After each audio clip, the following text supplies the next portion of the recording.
AgriTV Web, dans son souci d'inciter le maximum d'Africains à reconsidérer l'agriculture et même l'agribusiness comme une activité noble, publie fréquemment différentes vidéos sur le sujet.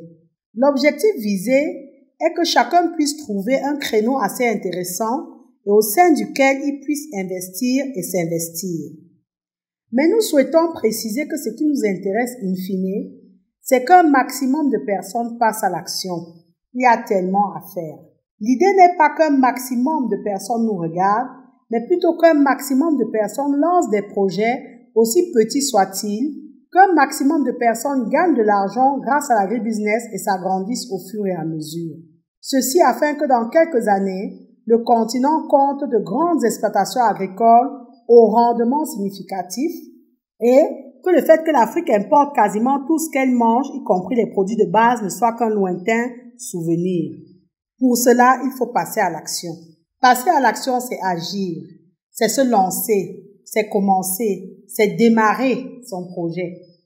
Si vous ne pouvez produire, faute de terrain ou de connaissances techniques pour l'instant, commencez à transformer. Car il ne s'agit plus uniquement de produire, mais de transformer ce que l'on produit. Oui, soyez dans l'action. Un exemple, c'est actuellement la saison des mangues dans certains pays. Il y aura énormément de pertes post-récolte à la fin de cette saison. Des personnes peuvent commencer par le séchage de la mangue ou sa transformation en confiture. Tout ceci est aisé, ne demande pas un très gros investissement. Oui, pour passer à l'action, agir, commencer. Mais comme nous l'avons déjà dit, il faut commencer petit, tout en rêvant grand. Donc, commencez votre projet à petite échelle et agrandissez-le, faites-le évoluer au fil du temps. Si vous n'avez jamais élevé ne serait-ce qu'une poule, ne commencez pas par un projet où vous lancez une bande de 5000 poussins d'un jour et espérez les 30% de retour sur investissement prévu théoriquement. Étant novice, entre les vols, les morts, les maladies, vous allez perdre de l'argent et vous décourager. De même, si vous n'avez jamais fait un projet dans nos pays d'Afrique subsaharienne, ne lancez pas directement des hectares d'une spéculation X, car vous allez abandonner pour plusieurs raisons. Vous allez avoir des soucis que vous causera la main-d'œuvre locale, ou alors l'absence d'infrastructures routières, ne serait-ce que pour sortir votre production de l'exploitation, ou alors, etc. Il y a énormément de difficultés. De même, si vous ne maîtrisez aucun circuit de distribution, ou si vous n'avez jamais vendu un produit ou un service dans votre vie, ne commencez pas trop grand, car vous risquez de vous retrouver avec votre production sous la main sans savoir à qui vendre. Alors que dans le même temps, votre produit est recherché et dans le même temps, vous apprenez d'ailleurs qu'on importe ce produit que vous avez sous la main. Le fait d'être obligé de nourrir des bêtes devant déjà être vendu ou le fait de jeter sa production faute de clients est décourageant. Et si vous n'êtes pas endurant, vous allez abandonner.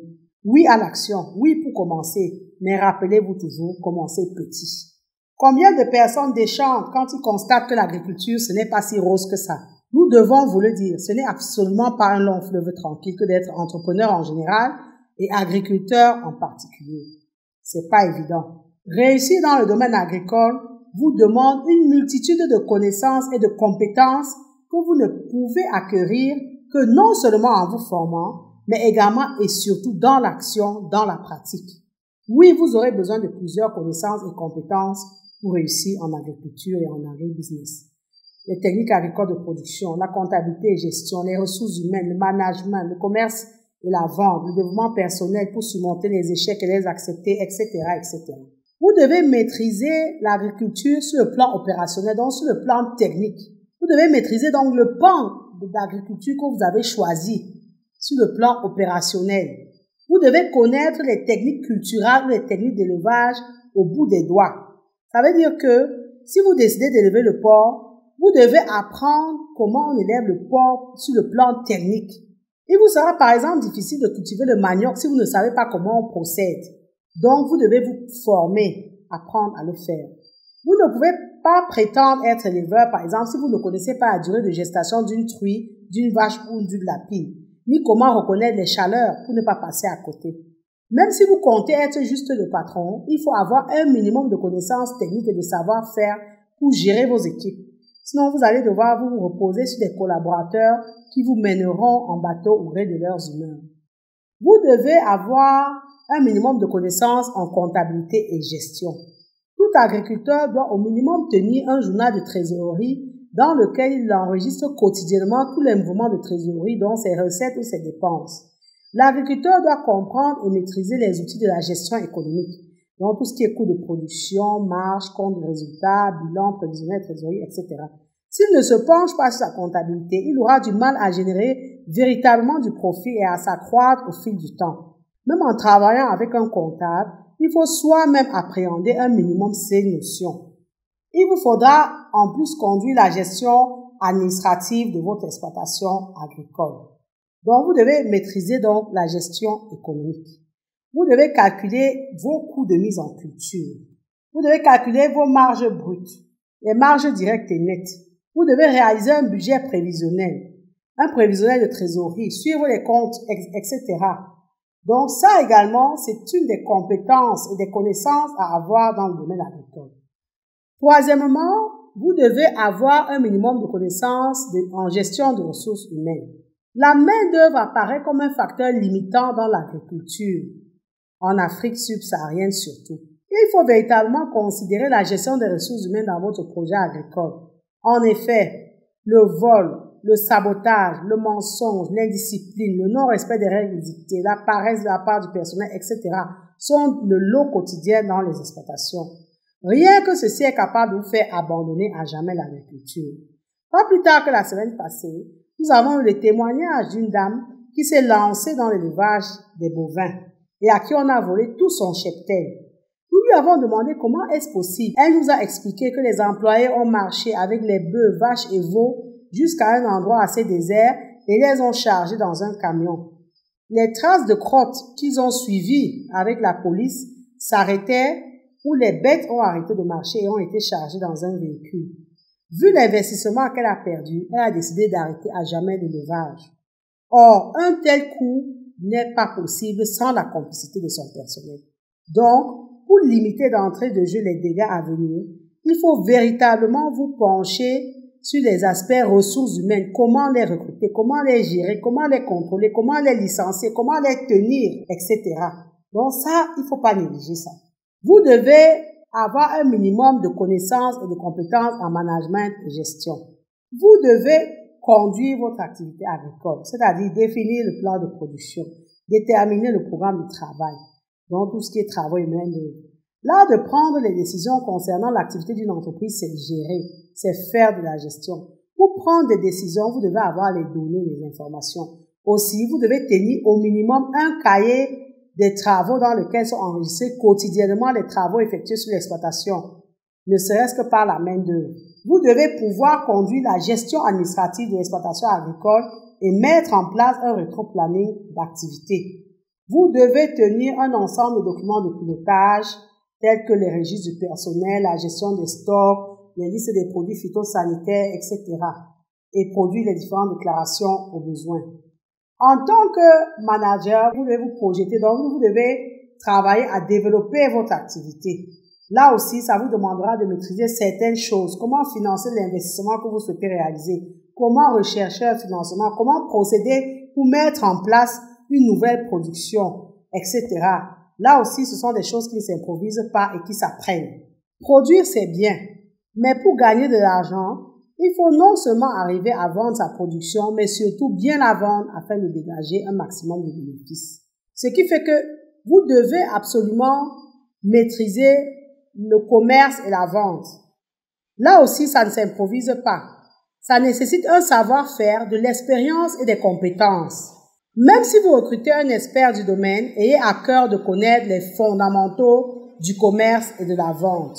N'oubliez jamais que pour vendre, il faut aussi avoir communiqué. Vous avez beau avoir le meilleur produit, si personne ne sait que vous l'avez, vous aurez du mal à le vendre. Donc, vendre sous-entend que vous devez communiquer sur votre produit. En agriculture, comme dans tous les business, vous connaîtrez des hauts et des bas. Vous connaîtrez des échecs et des succès. Vous aurez des épreuves et des réussites. Mais sachez qu'en cas de coup dur, seul votre mental vous aidera à continuer à avancer et à rebondir. Pour cela, vous devez travailler sur vous. Investissez dans votre développement personnel. Au vu de la somme de connaissances et compétences à avoir pour réussir en agriculture, vous comprenez aisément pourquoi nous vous recommandons de commencer petit. Car au-delà des connaissances théoriques, c'est dans l'action qu'on acquiert les connaissances pratiques et qu'on se perfectionne. C'est plus facile et gérable de se planter sur 500 mètres carrés que sur des hectares. De même qu'on digérera plus facilement de perdre un troupeau de 10 têtes que de 100. Donc, commencez petit, ne serait-ce que pour apprendre sur le plan pratique. Lorsque vous maîtriserez tout le processus de production, lorsque vous aurez assis votre business model, agrandissez-vous et amorcez donc un autre palier. Nous vous recommandons de choisir une stratégie cohérente sur le long terme. Une stratégie d'entreprise, c'est une suite de décisions importantes qui poursuivent le même objectif. Les rêves sans objectif sont juste des rêves. Il faut savoir où vous allez et comment vous comptez y aller. Vous devez dès le départ prendre en compte les atouts et les contraintes de votre projet, notamment au niveau des facteurs de production. Un agriculteur doit valoriser au maximum les atouts présents, mais également s'adapter aux contraintes qui pèsent sur ses moyens de production. Ceci veut dire qu'il ne faut pas suivre un modèle prédéterminé, mais bien analyser sa propre entreprise et définir son modèle. Un agriculteur doit identifier, hiérarchiser et mesurer, si possible, les principaux risques de son environnement. L'objectif étant de les anticiper pour limiter leurs conséquences. Si votre exploitation agricole est peu accessible, il faut savoir dès le départ que vous courez le risque de ne pas pouvoir sortir votre production de la plantation aisément. Donc, dès le départ, si vous n'avez pas de moyens de locomotion, vous devez adopter comme stratégie de vente la vente bord champ où l'acheteur vient au sein de votre exploitation récupérer sa marchandise. Il faudra intégrer le fait que le marché fixe la plupart du temps les prix en agriculture. Donc, dès le départ, travaillez-vous à vous adapter aux fluctuations des prix et donc à gérer votre trésorerie. On le voit, il ne s'agit plus aujourd'hui de faire l'agriculture de façon intuitive comme nos parents et grands-parents, mais il s'agit aujourd'hui de se professionnaliser véritablement pour pouvoir challenger avec les agriculteurs des autres pays, ne serait-ce qu'au niveau des rendements. Nous espérons qu'après avoir vu cette vidéo, vous allez directement poser un acte pour démarrer ou ajuster votre projet agricole. Chaque jour, soyez dans l'action pour rendre votre projet réel. Gardez en tête qu'il faut en permanence être dans l'action. Il faut commencer à petite échelle et s'agrandir au fur et à mesure. Il vous faut fixer des objectifs réalistes et il faut vous former en continu. Partagez cette vidéo si vous pensez qu'elle peut aider quelqu'un et si elle vous a été utile, likez-la et commentez. Abonnez-vous à AgriTV Web et activez la cloche de notification pour ne pas manquer nos prochaines vidéos. Comme vous le savez déjà, savoir est le point de départ et agir fait et fera toujours la différence. Maintenant que vous savez, place à l'action.